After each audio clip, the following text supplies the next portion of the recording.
এক হি নারা, এক হি নাম, জয় শ্রীরাম, জয় শ্রীরাম।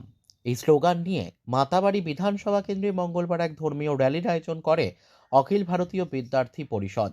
প্রসঙ্গত আগামী 22শে জানুয়ারি অযোধ্যায় রাম মন্দির উদ্বোধন হবে।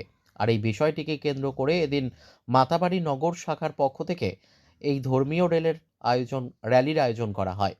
উপস্থিত ছিলেন মাতাবাড়ি নগর শাখার সম্পাদক জয়দেব চৌধুরী, মাতাবাড়ি নগর শাখার সহ সম্পাদক ত্রিদীপ শীল, সুমন মজুমদার, রাজ্য কমিটির সদস্য অঙ্কিত দেবনাথ, ত্রিপুরা প্রদেশ আত্মনির্ভর ভারত প্রমুখ রাজীব দেব সহ অন্যান্যরা উপস্থিত ছিলেন। এদিন এই র্যালিতে রামলক্ষণ সীতা সাজিয়ে যাদের অংশগ্রহণ করানো হয়েছে র্যালিতে, তাদের উপস্থিতিতে আরও নান্দনিক হয়ে ওঠে এই ধর্মীয় র্যালি। আগামী 22শে জানুয়ারি মাননীয় প্রধানমন্ত্রীজির হাত ধরে আমাদের যে ভব্য রাম মন্দির এর প্রাণ প্রতিষ্ঠা হতে চলেছে এবং মাননীয় সংঘচালকজিও এটার মধ্যে উপস্থিত থাকবেন।